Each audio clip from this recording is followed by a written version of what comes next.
우리가 성경 전체를 읽으면서 어떻게 보면 조금 낯선 사건, 이게 이제 기본의 오늘 말씀입니다.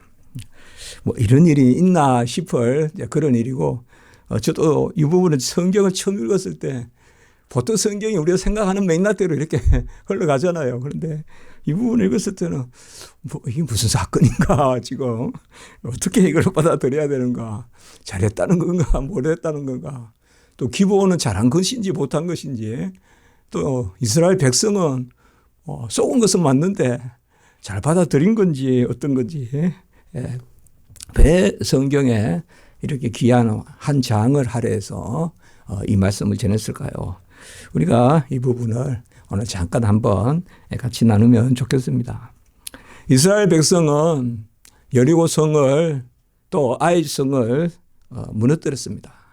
그 성을 아예 없앴습니다. 다 불태워서 크게 이겼습니다. 그 안에 하나님이 친히 싸우시는 분이라는 것을 분명히 드러냈습니다. 여리고 성 점령할 때는 그들이 침묵으로 사실상 성을 무너뜨린 것이고, 전쟁에 소위 우리가 손에 피를 묻히지 않고 전쟁은 사실 끝나고, 그리고 그들을 멸절하는, 사람을 멸절해서 전쟁을 이기는 것이 아니라 전쟁을 이기고 멸절하는 하나님이 하시는 일을 어떻게 보면 우리 생각과는 정반대로 그렇게 되는 것이죠. 아이선 전투에서도 처음에는 섣불리 소수의 수로 올라가서 우리가 한번 해보자 하고 자신만만하게 생각했다가 정말 전쟁에서 크게 한번 첫 번째 패하는, 물론 뭐 구체적인 숫자가 크게 패했다고는 안 나오지만 도망을 치고 또 협곡에서 그들이 죽는 그런 것들을 볼 수가 있습니다. 그러니까 여기서도 그 하나님이 왜 전쟁에 그들이 패하게 하느냐, 그것이 아간의 범죄로 말미암아 온전히 바치라 한 것을 아간이 자의로 임의로 그걸 어겨서 그런 일들이 있었고, 다시금 거룩하게 하라, 그래서 그들을 거룩하게 하고 아이성 전투를 이긴 것을 볼 수가 있습니다. 이미 오늘도 나오지만 바산왕 옥과 헤스본 왕 시온, 이는 아주 그 당시에 가장 강한 민족이었어요. 벌써 이 철기 같은 걸 사용하고 상당히 강했단 말이에요. 그런데 이스라엘 백성이 그야말로 오합지졸도 이런 오합지졸이 없는데 안 그렇겠습니까? 평생 한 것이라고 해야 집으로 벽돌이를 만든, 그야말로 가 짐승을 벗어난 그 정도의 일만 평생 했고, 200만이 됐다는 것은 역으로 무능하다는 걸 뜻해요. 고대에 노예보다 유능하면 죽이든지 어떻게 분산을 시키든지 안 놔둡니다. 반역을 하기 때문에. 그러나 200만 명이나 되도록 그냥 뒀다는 것은 역으로 말하면 무능했다는 걸 뜻해요. 무능하니까 놔둔 거예요. 그냥 무능하니까 놔두고. 그런 백성입니다. 그런데 그들이 바산한 옥을 이기고 또 아모리아 시온, 그런 큰 왕들을 이겼습니다. 그리고 이제 급기야 요단을 건너와서 여리고 성과 아이성을 점령하는 것을 볼 수가 있습니다. 점점 이제 소위 서부 정복으로 이렇게 가는 모습을 볼 수가 있어요. 우리 제일 처음에 여리고에서 조금 내려오면, 그렇죠. 길갈에서 조금 내려오면 여리고, 또 거기서 이제 서쪽으로 더 가가지고 이제 아이성, 서북 쪽으로 조금 올라가서 아이성입니다. 거기는 한 20리 이렇게 가야 되겠죠. 그래서 한 3, 40리 서쪽으로. 거기서 조금 내려오면 이제 기브온이에요. 오늘 나오는 기브온. 그러니까 다 같은, 그 우리로 말하면 무슨 용인, 수원, 그런 개념이에요. 가까워요. 다 한 동네예요. 이제 이게 나중에는 베냐민 지파, 또 베냐민 지파가 걸쳐 있잖아요. 그래서 이 남쪽 기브온 또 그 위에 이래 베냐민 지파, 또 유다 지파 이렇게 걸쳐 있는 곳이에요. 이쪽에 유다 지파 베냐민, 그 변경에 있는, 여기 전쟁이 많이 일어나요. 이쪽에. 그런데 여기에 이제 이 기브온 사람들이 이제 꾀를 내는 거예요. 꾀를. 왜 그럴까요? 당장 이제 전쟁이 임박했잖아요. 이 사람들은. 그야말로 8km, 10km밖에 안 되니까 그야말로 지척이에요. 지척. 8km라 하면 뭐 장정이 뛰면 1시간에 10km도 뛴다 하는데 옛날에 용사들은 잘 뛴단 말이에요. 옛날 군인들이 달리기로 하면 정말 지척이에요. 이제 그게 있으니까 이 이제 기브온이 오늘 꾀를 내는 것을 볼 수가 있습니다. 이 기브온은 히 족속에 속합니다. 오늘 나오지만 6부족, 7부족이죠. 가나안 7부족. 오늘 9절에 보면 헷 사람 또 헷, 여부스, 우리가 브리스, 히, 뭐 아모스 또 아모리, 앞서가는가 아모리, 그리고 기르가스가 빠져 있죠. 기르가스까지 해서 7족속이지 않습니까? 7족속인데 그 히 족속입니다. 히 족속이 기브온인데 이 기브온 성은 아이 성보다 큽니다. 아이 성보다. 아이 성은 큰 성이 아닙니다.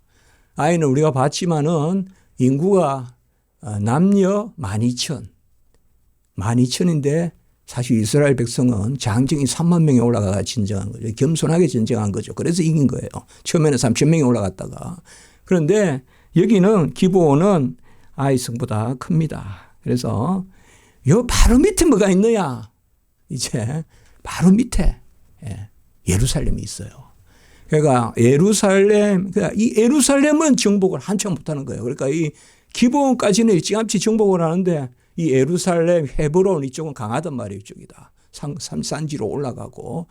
그래서 왜 이제 기브온이나 이쪽에 전쟁이 많이 일어나는 거, 그쪽으로 이렇게 좀 낮은 지대로 이렇게 길이 나고 하니까 전쟁이 많이 일어나는 거고, 이제 사실 예루살렘 정복 전쟁은 엄청 강한 전쟁이에요. 여부스 족속 이제 그런 이제 전쟁이 일어나는 거 밑으로 이렇게 헤브론까지 이렇게 걸쳐 있단 말이죠. 거기에 기브온이 있습니다. 상당히 이 예루살렘이나 이런 데로 들어가려면 이 기브온은 아주 요지 중에 요지라고 볼 수가 있어요. 요 기브온 위에 뭐가 있다? 아이가 있어요. 아이하고 기브온은 그야말로 1-20리밖에 안 떨어져 있고 그런 상황입니다. 여러분 우리가 기브온이라면 제일 먼저 생각나는 게 뭡니까? 벌써 기브온 뭐 이러면 솔로몬 아닙니까? 솔로몬이 기브온 산당에서 1,000번 번제를 드렸다. 1,000번제라고도 하고 1,000번 번제라고도 하고 어쨌든 1,000번 번제를 드렸다. 근데 사실상 우리가 솔로몬이 번제 드린 거 항상 가만히 보면요. 아비가 하는 대로 자식이 따라 하는데 솔로몬이 지혜를 구한 것도 보면 다윗이 지혜를 구했어요. 다윗을 쭉 읽어보면 하나님께 항상 지혜를 구한다고 시편이. 그러니까 자식이 당연히 따라서 하는 거예요. 솔로몬이 그래서 지혜를 구하는데 번제 드린 것도 보면 사실상 기브온 상당에서 다윗이 번제를 매일 드렸다라고 나와요. 다윗이. 그 아버지 닮아서 한 거예요. 자식이. 기브온. 기브온 산당이 놉땅이라고 했어요. 그것을 정복하고 나서 사울이 놉땅을 정복하고 놉이라고 하면 다윗이 도망가고 사울이 잡으러 가고 하는 놉땅 그게요. 거기에를 정복하고 이 기브온의 성막 기구와 법궤를 여기 갖다 놨어요. 언약궤를. 기브온이니까 이제 이건 나중 이야기입니다. 이제 나중 이 일이 있고 나중 이야기예요. 그런 이제 성경에서 우리가 기브온이라는 것이 왜 중요한가? 그러니까 거기에 산당을 둔 거예요. 산당을. 그러니까 우리가 산당이다 이러면 나중에는 이 산당은 상당히 부정적이죠. 이방신을 섬기고 또 음란한 그러한 남녀 그런 창기들이 있고 또 동성연애 같은 것도 많이 일어나고 하는가 산당이에요. 산당인데 이때는 아직 그런 개념이 아니고 그냥 산에 당을 지어서 기브온에 그래서 다윗이 그때 보면 이제 아삽이 우리가 보면 시편에서 아삽이 시편도 짓고 하잖아요. 아삽의 시. 그 아삽과 형제들이 그 앞에서 섬기고요.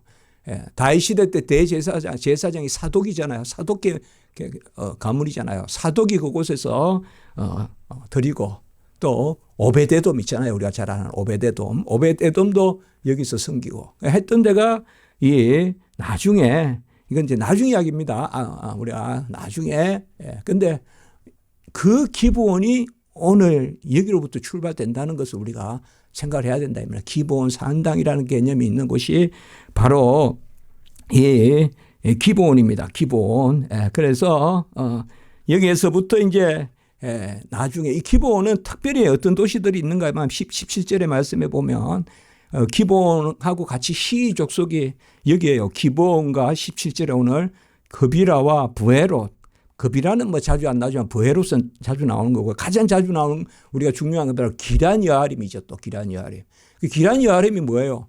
블레셋의 법궤를 빼앗겨 갔다가 다시 블레셋의 법궤를 못 법궤가 가는 곳마다 일들이 생기니까 아이고 우리 법궤 가져가라고 그런단 말이에요.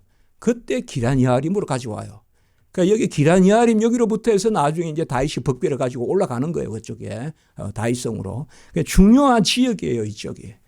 이게 뭔가 하면 오늘 우리가 지난주에도 그런 말씀을 나눴어요. 하나님은 부정적인 일 가운데 이미 긍정적인 일을 숨기고 있다. 그러니까 아이성의 1차 패배한 교훈을 가지고 하나님은 2차 전쟁에 이용하시더라. 그 지난주에 나누었어요. 1차 전쟁에 패배한 게 뭐예요? 이 아이성에 3,000명이 올라갔더니 우르르 성에서 나와가지고 그대로 그냥 하더라 이거죠. 그래서 사실상 전법이 좋은 전법은 아니에요. 높은 곳에 있는 사람들은 기다려야 돼요. 올라올 때까지. 내려온다는 것은 위험한 거예요. 그러니까 이스라엘 전쟁이 내려와서 전쟁하는 경우는 잘 없는데 하나님이 내려가라고 명령해요. 내려가라. 바라크 내려가라. 하라크 내려가라 그래요. 그 내려가라는 말은 뭔가 하면 담대함을 뜻해요. 이스라엘 백성이 내려가라. 우리 성경을 보시면요. 기도원 전쟁 때도 내려가라 그래요. 내려가라. 내려가라는 것은 한마디로 이스라엘은 산준 전쟁을 하는 사람들이에요. 이게 오늘날로 말하면 소위 게릴라전 이런 걸 하는 스타일이에요. 이게 이스라엘 백성은. 블레셋 같은 사람들은 누구냐? 미디안이나 이런 사람들은 아니에요. 평야에서 말을 움직여서 전쟁하는 사람들이에요. 기병을 가지고 한단 말이에요. 그런데 그러면 하나님이 끌어올려야 돼요. 근데 역시 하나님은 뭐예요? 내려가라고 오히려 이야기하는 거예요. 내려가라. 그런데 내려가라. 그렇게 이제 전쟁을 지시하고 그렇게 하거든요. 그래서 우리가 지난주에도 제가 말씀을 나눴지만 하나님이 부정적인 것도 사용하신다. 아까도 말씀드렸지만 1차 전쟁에서 분명히 자기들이 하나님 앞에 죄를 범하고 아간이 그렇게 해서 전쟁에 졌어요. 그렇지만은 그 가운데 교훈을 삼아서 이제 2차 전쟁 때는 뭐예요? 매복을 하거라. 너희들이 가면 그들이 나올 것이다. 하나님 또 다 알려주시는 거예요. 다 알려주신다 이 말이에요. 그러니까 어쨌든 그 지난주에 그렇게 설교를 했어요. 우리가 하나님 품에 있으면 내 죄가 쓰라리지만 그것도 또 지나고 나면 교훈이 된다. 그런 말씀이단 말이에요. 그러니까 오늘 우리가 기본 이 일도 마찬가지예요. 분명히 이스라엘 백성이 경솔했어요. 그러나 오늘 여기에 보면 21절에 나무를 패며 물을 깃는 자가 된다. 그러니까 이게 무슨 말이냐면 성전을 봉사하는 자예요. 1차적으로. 그래서 이 민족이 성전 봉사를 하면서 자자손손 이 민족은 가나안에서 살아남아요. 이 기본 사람들이. 살아남아가지고 언제까지 이게 나오는가 하면 성경에 느헤미야가 성벽을 지을 때까지 나와요. 느헤미야가 성벽을 지을 때 기본 사람들이 도왔더라. 이게 오늘날 많은 구약학자들이 연구하는 영역이에요. 이 과연 기본 족속들이 누군가. 그러니까 오늘 여기 보면 소위 바로 나무를 패며 물을 깃는 자가 누군가. 아예 그냥 논문이 있어요. 나무를 패며 물을 깃는다. 그러니까 이런 것은 우리가 이제 무슨 말씀이냐. 항상 성경은 보면 일단은 부정적인 사건이에요. 이 오늘 9장은 액면 그대로 보면 우리가 이렇게 결론 낼 수 있잖아요. 함부로 맹세 맺지 마라. 서약하지 마라. 서약은 하나님이 싫어하신다. 항상 경솔하게 하지 마라. 이제 그런 교훈을 할 수 있지만 맞아요. 그것도 맞지만 그 안에 또 하나님이 있는 하나님은 사실 타락을 하게 적극적으로 작정하지 않지만 단순히 방임하시지도 않거든요. 모든 일에는 하나님의 작정이 있거든요. 그런 것을 오늘 우리가 생각해 볼 수가 있습니다. 바로 이 중요한 기본 산당이라는 개념, 그리고 기브온의 사람들이 성전 봉사자들이 되었다는 거. 그래서 어쨌든 나중에 아주 이스라엘 백성이 공공하게 되었을 때 이 이방 기브온 사람들이 느헤미야 때 도구로 나온다 이 말이야. 얼마 사마리아 사람이 뭐 겟세미네 하면서 산발락 하면서 도비야 하면서 막 대들었잖아요. 성벽을 못 짓게. 바로 이 기브온이 바로 예루살렘하고 가까이 있단 말이에요. 이 사람들이 돕는단 말이에요. 이 기브온이. 그러니까 이런 것은 우리가 어떻게 알겠어요. 하나님만 아시지. 그러나 항상 우리가 항상 하나님 앞에서 하나님의 섭리를 생각해야 되는 그런 말씀이 오늘 말씀이다 이 말이에요. 그러니까 이 희 사람들은 바로 오늘 깨를 내는 거예요. 깨를 내서 길갈까지 올라가는데 성경에 보면 우리가 단이래도 최소한 2군데 뭐 베레야 이러면 엄청 많아요. 많단 말이에요. 지역이. 동명 이인은 아니고 동명 이도 이름은 같은데 도시가 다른 데가 많아요. 이 길갈도 그렇다고 보는 곳 중에 한 곳이에요. 왜냐하면 오늘 이 길갈을 우리가 처음에 요단을 건너서 12돌을 세우고 또 거기서 하던 그 길갈은 아니고 오늘날도 길갈이 있어요. 똑같은 이름은 아니지만 거기서 나온 이름이 있는데 여기 길갈은 어디쯤인가 하면 처음에 이스라엘 백성이 요단을 건너서 길갈에서 할례를 거행하잖아요. 그래서 굴렀다. 그 길갈이 구르다는 뜻이란 말이에요. 그러니까 그 길갈이 아니라 여기는 서쪽으로 와서 지난주에 우리가 세겜 땅에 세겜을 중앙에 놓고 위에 아래로 에발산 그리심산이 있단 말이에요.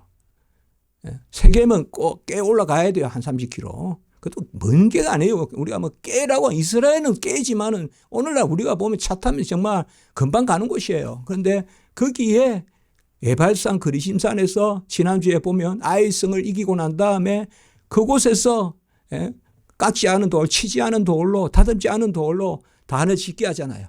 그리고 성경 말씀을 선포하게 하잖아요.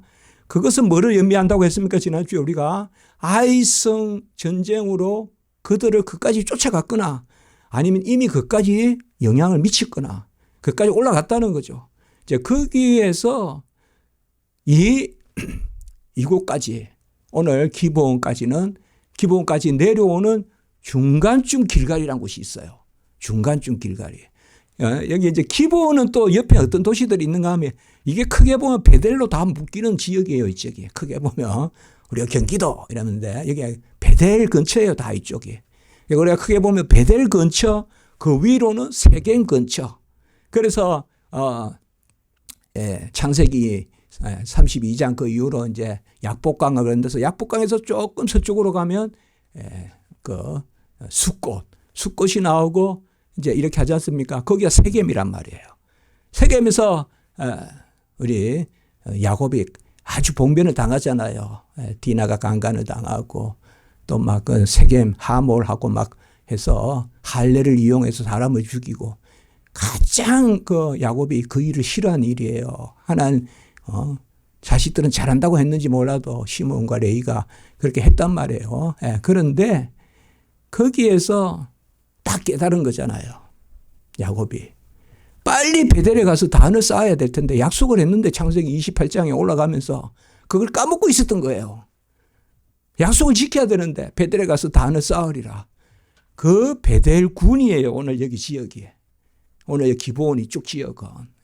기브온이나 아이나 여기는 전체적으로 베델 지역이에요. 베델이 있는 지역. 그리고 여기서 좀 올라가면 세겜 지역이라고요. 세겜 지역.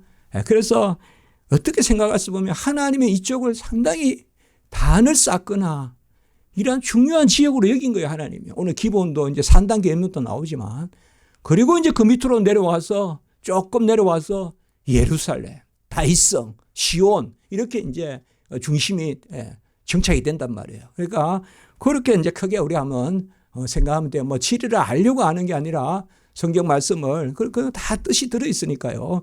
그래서 그 사이에 세겜과 베델 사이에 길갈이라는 곳이 있어요. 그래서 길갈이 최소한 2곳인데 2곳도 넘겠지만 우리나라도 여러분 예. 군 이름도 같은 데 있어요. 홍성, 뭐 군 이름도 같은 데 있죠. 우리가 춘천도도 있고 강원도도 있잖아요. 면 이름으로 이야기하면 같은 데가 엄청 많아요. 예. 같은 이름이. 예. 뭐 아름다운, 계곡이 아름답다, 가곡면 이런 데 엄청 많아요. 예. 제가 가장 처음에 옛날에 여행 갔을 때, 고등학교 때 가곡면, 단양에 가곡면이라는 데 가봤는데, 가곡이라는 곳이 저기 남양주인가 어디도 또 있고 많아요. 그래, 이게 다반사란 말이에요. 이런, 뭐, 이스라엘은 지형이 같은 데가 왜 이래 많나? 이렇게 생각하지 말고, 이게 다반사란 말이에요. 그래서 오늘 이제 일단 길갈에 제가 이런 이제 좀 같이 우리 나누는 것은 금요일날 성경을 좀 우리가 재미있게 보자고요. 구약은 그런 영역에서 그런 이제 이런 부분을 좀 나눕니다. 자, 그래서 이스라엘의 이제 희 사람들이 그까지 그러니까 그러면 그 길갈로 봤을 때는 꽤 한 70리 정도 올라간 거예요. 그래봤자 가깝단 말이에요. 옛날에 그 걸음걸이로는요. 그런데 이제 오늘 와서 이제 조약을 맺자 이렇게 이야기하는 것입니다. 오늘 성경 내용에서 보면 조약을 맺는데 이제 이렇게 깨를 내잖아요. 가까이 왔다 이러면 안 되잖아요. 가까이에서 왔다 그러면. 그러니까 가나안 족속은 죽일 거니까. 그러니까 아주 그냥 옷도 해진 거 다 그렇게 연극하듯이 이제 그렇게 입고 신도 그냥 해진 거. 그다음 이제 무엇보다 이제 떡도 아주 그냥 마르고 곰팡이가 피인. 그래서 아주 남루한 행색으로 먼 데서 왔다. 이제 그렇게 이제 이야기하는 거죠. 9절에 보면 심히 먼 나라에서 왔다. 심히 먼 나라에서 왔다. 이 설교 때 이런 말 해도 될지 모르겠는데 이런 거 가지고 칼 바르트가 그렇게 막 인용을 하면서 하나님이 먼 나라에서 왔다. 이런 구절이에요. 근데 속인단 말이에요. 심히 먼 나라에서 왔다. 그러면서 뭐라고 합니까? 10절에 보면 바산한 옥과 헤스보 왕 시몬. 바산한 옥과 이제 아모리 족속이 아모리 왕 헤스본 왕 시온. 옥 위에 헤스본이 있단 말이에요. 시온. 그러니까 우리가 모압과 암몬 거기에 다 있는 거쳐 있는 거예요. 여기도 보면 깨가 느껴지죠. 뭐라고 해야 돼요 지금? 여리고 망한 거하고 아이 망한 이야기를 해야 될 거 아니에요. 그런데 그걸 싹 숨기잖아요. 그렇지 않아요? 내가 설교 준비하면서 딱 그렇지 않아요. 이 사람들의 동기는 뭐예요 지금? 동기는 앞에 보면 여리고 망하고 아이 망해가지고 오는 건데 여리고 망하고 아이 망했다는 소문 듣고 왔다 그러면 안 되잖아요. 그리고 먼 데서 왔다 그러면 전쟁보다 먼저 왔구나. 그렇게 해야 되지 않아요? 그때 속인단 말이에요, 지금 일단. 그래서 빙 둘러서 꼭 누가 하는 말을 하는가 하면 라합이 하는 이야기를 한다 이 말이에요. 우리가 여호수아의 앞부분에 라합 봤잖아요. 라합이 바산한 옥과 아모리한 시온을 이기고 간담이 그들이 서늘하다. 우리가 가나안 족속들이 간담이 서늘하다. 그러니까 일단 속여요.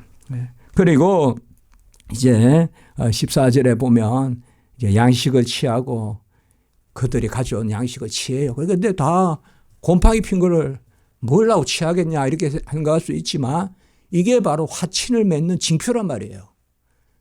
이걸 먹으려고 취한 게 아니라 네 떡을 내가 받는다 이러면 이제 하친하는 거예요 이게. 이게 고대의 하친 방법이다 이렇게 보는 거예요. 그래서 떡을 다 썩었다는 거 이거 왜 떡을 왜 받냐.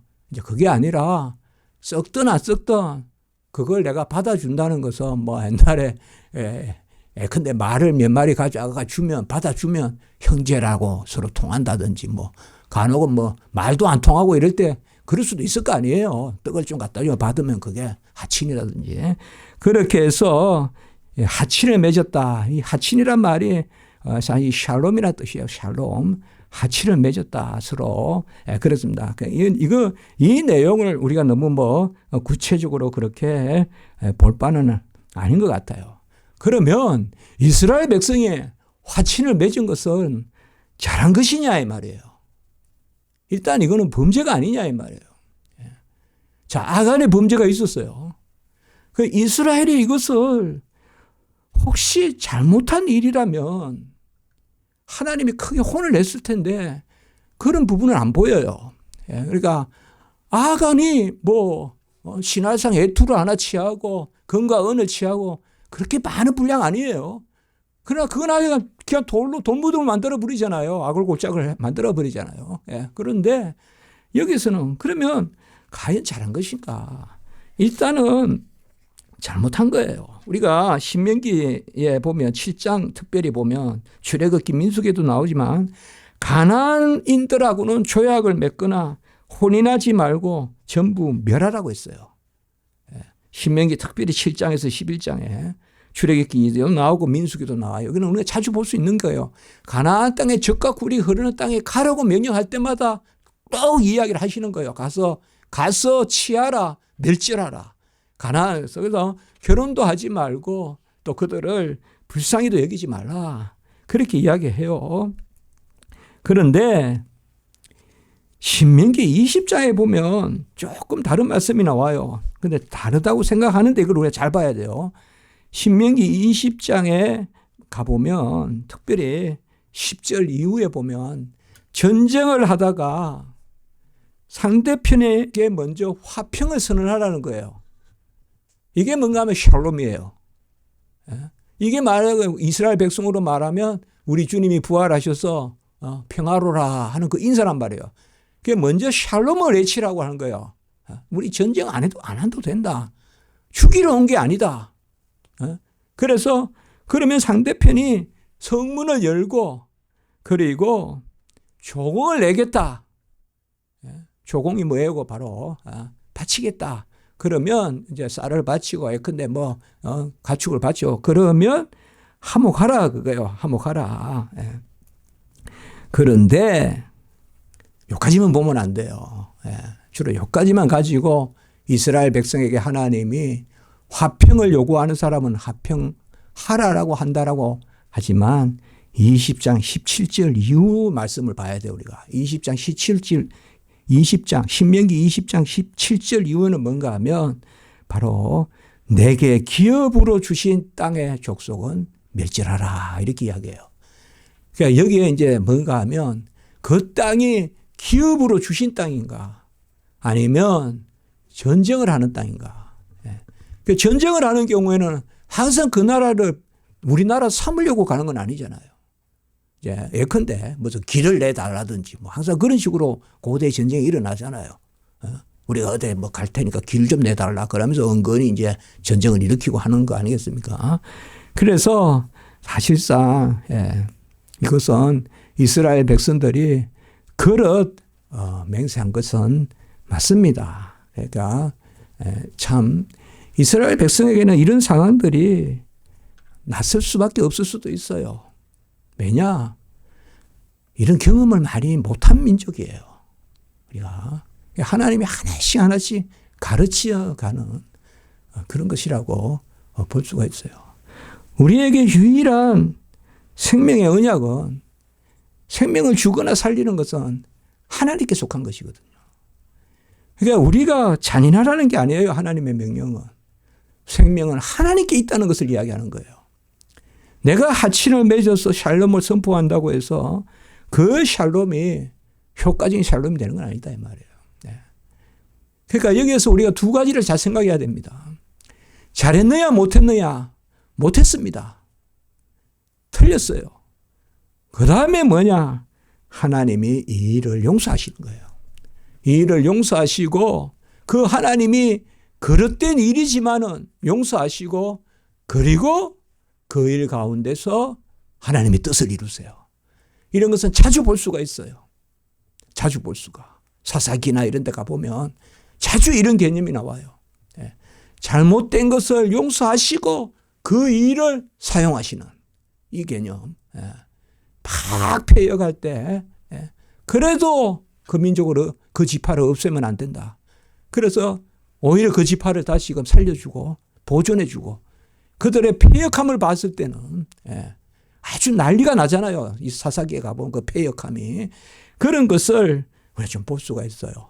이런 부분들이 구약 읽기에 우리가 상당히 이성적으로 읽을 것이 아니라 하나님의 섭리로 구약을 읽어야 될 이제 그런 부분입니다. 그러니까 이게 하나님이 그릇된 건데 그냥 아가는 그렇게 하면서 왜 갑자기 이렇게 하냐. 하나님 잣대가 어디 있냐. 이렇게 우리가 생각할 수도 있잖아요. 면밀하게 읽는다면. 아가는 한 사람이 범죄했는데 그렇게나 하나님이 전쟁을 패하게 하시면서 여기는 지금 보면 아주 그냥 무리가 모인 가운데서 족장들이 맹세했어요. 15절에 보면. 여호수아와 족장들이 최소한 12지파 그 대표들이 했단 말이에요. 요단 저쪽에 2지파 반 뺀다 그래도 9지파 반이 했단 말이에요. 9지파 반이. 우리가 요단 동쪽은 르우벤, 갓, 므낫세 반지파는 그쪽에 두고 이쪽에 9지파 여기는 죄송해요. 여기는 12지파 다 있죠 지금. 이 전쟁이 끝나고 돌아가잖아요. 여러분들. 땅을 분배하고 그렇죠. 땅을 분배하고 돌아가잖아요. 여기는 선봉장에 서죠. 오히려 이 사람들이. 르우벤, 갓, 므낫세 반지파가.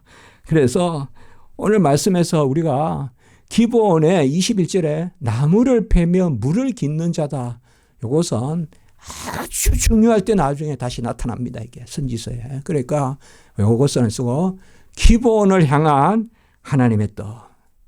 도피처를 주시는 하나님의 뜻이 있는데 이렇게 그릇된 그 가운데서도 하나님이 또 뜻을 이루시는 이것을 우리가 생각하고 그러면서 이 기브온 사람들은 어떻게 그래도 저주의 대상이 됩니다. 그래서 저주의 대상이 되고 그 화친을 맺은 맹세, 맹약은 피할 수가 없지만 하나님 신실하시기 때문에 하나님으로 해서 그건 피할 수가 없지만 입다의 서원이나 이런 것들이 다 그런 의미가 있는 거예요. 피할 수 없지만 그러나 그렇다고 해서 그 열매까지가 온전한 건 아니거든요. 열매는 또 달라요, 여러분들. 그것이 있음과 그것으로 인한 열매는 또 다르다고요. 그래서 하나님이 기브온 사람들을 종으로 이렇게 하는데 그런데 또 기브온을 더 용서해 주세요. 이게 하나님의 뜻을 우리가 다 이성으로 가다할 수가 없다 이 말이에요. 기브온을 종살이 하게 하는데 그러면서 또 기브온에게 복을 베푸시오 하나님이. 그런 것은 우리가 앞으로 성경을 통해서 더 살펴보면 좋겠습니다. 그리고 아까 말씀같이 가장 중요할 때 정말 한 손에는 병기를 들고 한 손에는 그야말로 망치를 들고 못을 박든지 그 당시로 말하면 성벽을 수축하려고 하면 삽을 들든지 하든 그러면 뭐요? 병기는 오른손에 들어야 될 거 아니에요. 왼손으로 삽을 들어야 될 거 아니에요. 병기는 생명과 관계되고 그러잖아요. 저는 그런 생각을 해봐요. 오른손에 병기를 들겠어요? 왼손에 병기를 들겠어요? 왼손에 병기를 들어가 싸우겠냐고요. 왼손에 화살을 쏘겠냐고요. 그럼 오른손을 항상 무장시키고 왼손 가지고 성벽을 지은 거예요. 좀 그런 생각을 해봐요. 뭐 이건 가한 생각일 수도 있겠지만 또 표현이다. 그게 아니라 그렇거든요. 그때 도와주는 사람들이란 말이 사람들이. 기브온의 사람들이. 그러니까 우리가 그런 것을 봤을 때 하나님의 뜻이 바로 예루살렘 위에서 그 위에가 사마리아란 말이에요. 그 사마리아 사람들은 똘똘 뭉쳐가지고 예루살렘 사람들, 그 내지 사람들하고 해서 성벽 짓는 걸 반대한단 말이에요. 느헤미야 때. 여우 한 마리가 올라가도 다 무너질 거다 하고 막 저주한단 말이에요. 그때 이 사람들을 하나님이 사용하신단 말이에요. 그러니까 이런 것을 보면 우리가 항상 너무 정지하거나 너무 내 자유로 그렇게 하는 게 아니라 하나님의 뜻에 맞게 우리가 사람들에게 용서도 하고 또 해야 된다. 혹은 내가 또 잘못하는 게 있더라도 너무 절망하지 말고 하나님은 그 안에서도 돌이키기를 원하시고 그거 너무 그리 아니하실지라도 수만 수천 수조 번 그리 아니하실지라도 하나님의 섭리가 기다리고 있다. 그것이 오늘 우리에게 주시는 귀한 말씀입니다. 기도드리겠습니다. 거룩하고 자비로우신 하나님 아버지, 가나안 정복 전쟁 가운데 오늘 또 기브온의 주민들의 이야기를 통하여 귀한 교훈을 저희들에게 주심을 감사합니다. 우리는 여호와의 뜻을 다 알아서 아멘하는 것이 아니라 여호와의 신실함을 믿고 살아계심을 믿고 여호와 우리를 사랑하심을 믿고 아멘합니다. 하나님께서 모든 일을 이루시는 그 승리의 장중에 저희들이 들게 하시고 하나님의 뜻을 우선하게 하시고 우리로 아버지여 스스로 자고하거나 스스로 절망하지 않게 하시고 모든 일 가운데 하나님의 뜻을 살피는 저희들이 되게 해 주시옵소서. 깨어 있어서 우리는 아버지여 예수 그리스도의 십자가의 언약만 생각하게 하시고 섣불리 사람들의 맹약을 의지하는 그런 저희들 되지 않도록 하나님 도와 주시옵소서. 이 시간에 기도 가운데 은혜 위에 은혜를 더하여 주시옵소서. 예수님의 이름으로 기도드리옵나이다. 아멘.